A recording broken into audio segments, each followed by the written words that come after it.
চেয়েছিলাম অধিকার হয়ে গেলাম রাজাকার, চেয়েছিলাম অধিকার হয়ে গেলাম রাজাকার, চেয়েছিলাম অধিকার হয়ে গেলাম রাজাকার। এই স্লোগানে বিশ্ববিদ্যালয়, জাতীয় বিশ্ববিদ্যালয়, ঢাকা বিভাগীয় শহর এবং জেলা শহরগুলো কোটা আন্দোলনকারী ছাত্রছাত্রী ভাই ও বোনদের বিভিন্ন স্লোগান শোনা যাচ্ছে, যেটি তাদের যৌক্তিক দাবি।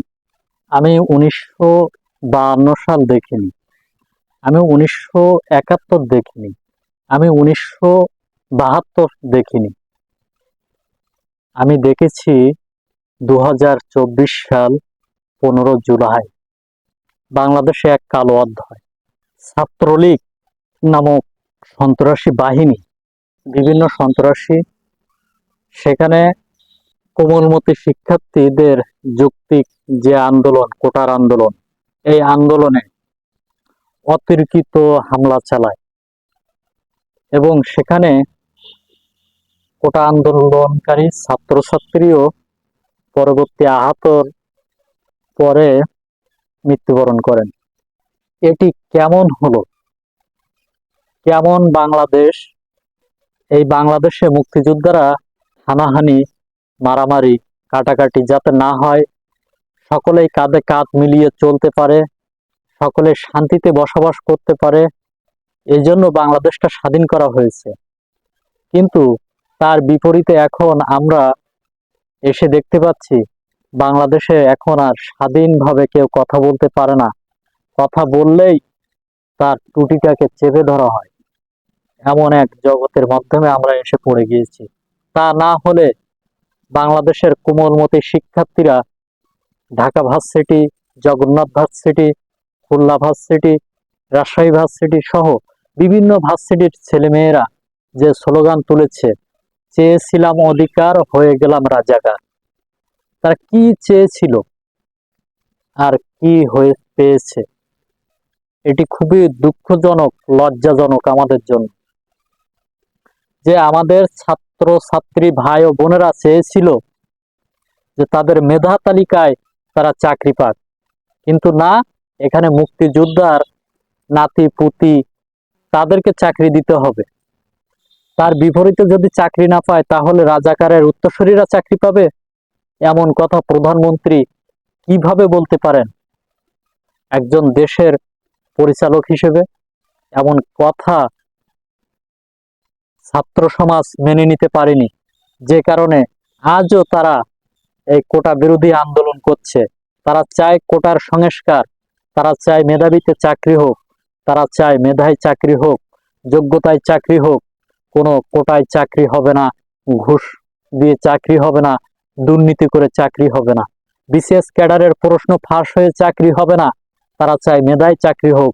এটি তাদের একটা যৌক্তিক দাবি, কিন্তু সেখানেও প্রশাসন হস্তক্ষেপ করছে। আজকে প্রশাসন বিভিন্ন জায়গায় ছাত্রদের এই যৌক্তিক দাবি এবং বিক্ষোভ মিছিলে আমাদের বাংলাদেশের পুলিশ প্রশাসন সেখানে রবার বুলেট মেরেছে। কেন রবার বুলেট মারলো আমাদের এই কোমলমতি শিক্ষার্থী ভাই ও বোনদেরকে? তারা তো তাদের যৌক্তিক ন্যায় ন্যায্য দাবি তুলে ধরেছে, তাহলে কিসের জন্য রবার বুলেট মারা হয়েছে?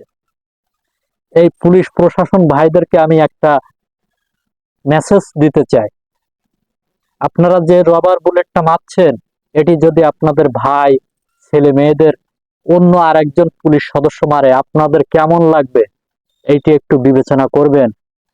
শুধু চাকরি আছে আর চাকরি আছে বলেই গুলি করবেন, এটা করবেন না। কোমলমতি শিক্ষার্থীদের একটু বিষয়টা বোঝেন। তারা চাকরির জন্য হাহাকার করে বেড়াচ্ছে, কোটায় নয়, যোগাযোগে নয়, তারা চায় মেধার ভিত্তিতে চাকরি হোক। বাংলাদেশ স্বাধীন হয়েছে কোটার জন্য স্বাধীন হয়নি, নাতিপুতিদের চাকরি দেওয়ার জন্য স্বাধীন হয়নি। এখানে বাংলাদেশ স্বাধীন হয়েছে সার্বভৌমত্ব দেশ, এখানে সকলের অধিকার সমান, তাহলে কিসের জন্য কোটা থাকবে? এই স্লোগানে তারা এগিয়ে যাচ্ছে। কিন্তু আজ আমি দেখলাম নিউজে যে কোমলমতি শিক্ষার্থীদের উপরে রবার বুলেট মারা হচ্ছে, লাঠি দিয়ে পিটানো হচ্ছে। কারা করছে? লাঠি দিয়ে পিটানো হচ্ছে ছাত্রলীগ দিয়ে, আর রবার বুলেট দিয়ে মারা হচ্ছে পুলিশ দিয়ে।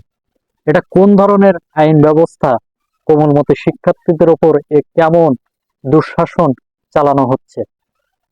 এটি খুবই দুঃখজনক, নিখারজনক, খুবই ঘৃণাজনক।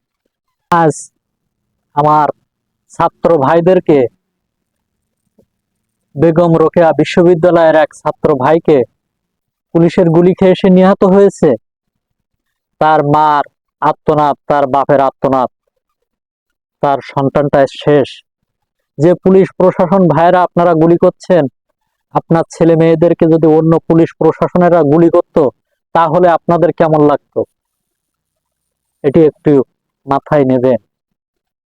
আর সর্বোপরি আমি আর একটা বিষয় আমার ফেসবুক এবং ফলোয়ার ভাই ও বোনদেরকে জানাতে চাই, যারা ছাত্রলীগ করেন এবং এই যৌক্তিক দাবি মেনে নিতে পারছেন না, দয়া করে, মায়া করে অনুরোধ করছি, আমাকে আনফ্রেন্ড করে দেন।